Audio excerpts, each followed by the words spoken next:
My name is Faith Okpe. I am a Nigerian and I live in Nigeria. I have scars, both physical and emotional, and I dare to say that my scars make me a star.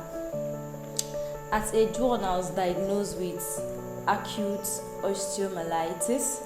From what my parents told me, say as a little child, I woke up one morning and I was having pains. I couldn't put my left foot on the ground again.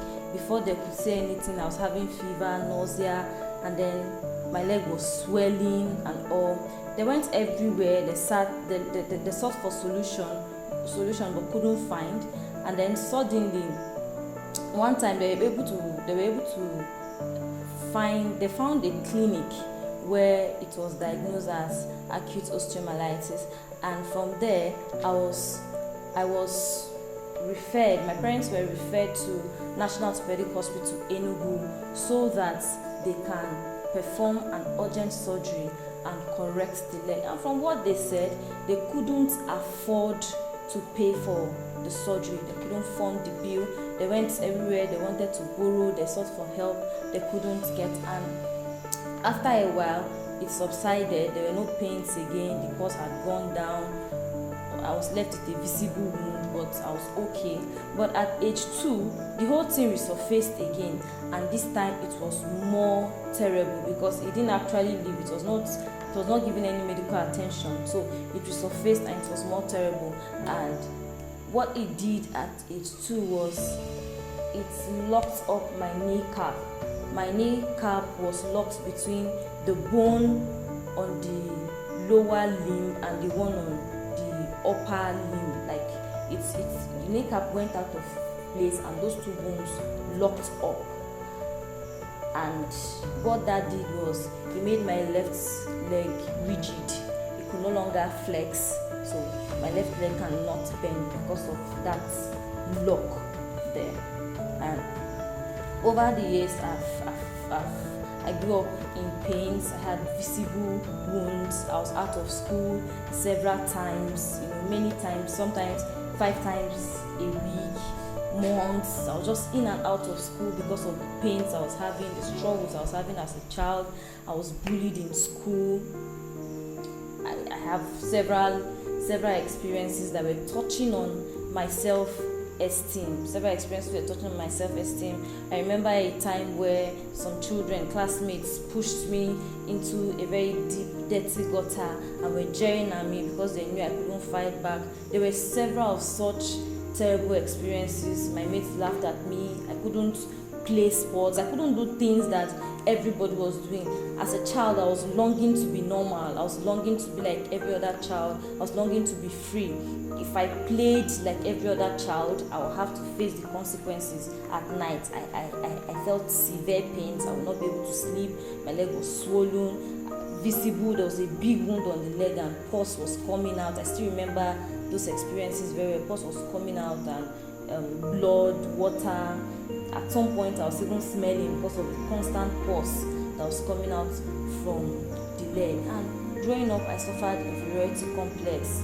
It was terrible because of these things that were touching on my self-esteem. I suffered inferiority complex. I felt like I wasn't complete. I could remember one time in my life that I couldn't walk past plenty people because somewhere in my subconscious I felt everyone was looking at me.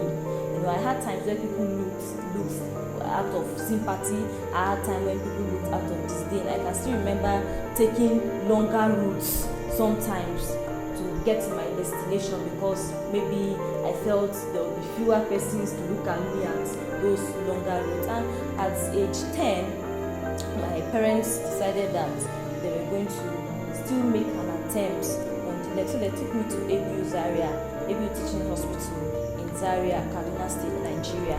And we tried to see the consultant several times. We couldn't see. Several times we went. And all the times that we went to see a consultant, I was out of school. And when we finally met a consultant after several attempts, the man asked of my history, and when he heard everything, he said that he would advise we just leave the leg alone since I can walk, and that if they touch it, that I would never be able to walk again. And obviously my parents preferred a a limping child to one on a wheelchair, and so they left it.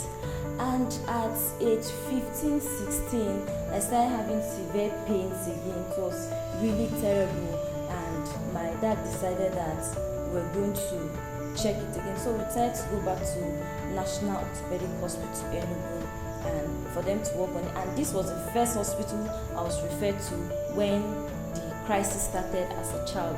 And so when we were referred to National Orthopedic, when we went back to National Orthopedic Hospital Enugu, and it seemed like there was hope. I was very happy. I had dreams of becoming a beauty queen. At that time, Agbani Derugo used to be my role model. So I was so excited. Like, I'm going to know what it feels like to be normal, to walk normal, and just be okay. But that time we went there, they did a minor surgery that didn't work. It was backed up with painful physiotherapy. It didn't work. At the age of 17, we returned back for a major surgery, and even that surgery didn't work. From what they said they had to scrape my bone to see, more like an overhauling of the bone, to see what they could do about it. And they told me that, sincerely, at this age you are grown, there's nothing we can do about it again.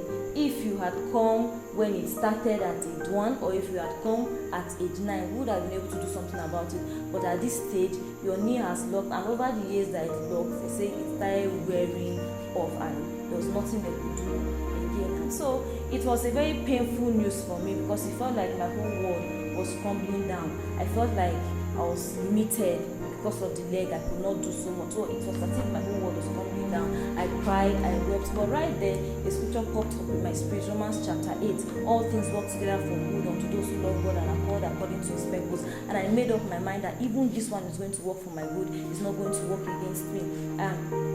Right now, I've overcome the inferiority complex. I'm living my life now. I have resolved. I know that I can be more, and I've resolved to be more irrespective. I've gone ahead to build my business, Early Impression, a company where I produce quality shoes. I've also gone ahead to start Courageous Woman Initiative, an initiative that helps other women that are struggling, maybe with physical disabilities, emotional insecurities, abuse, whatever it is. We come together and we tell each other that we can be more. And I want to encourage you to turn your scars into stars, because life is a choice. You decide what to make out of life. When life throws lemons out of you, you can decide to become bitter and throw it away, and you can decide that irrespective, I'll be joyful, I'll make lemonades out of it, because life is not a bed of roses. Things will happen, but it's what you make out of it that counts.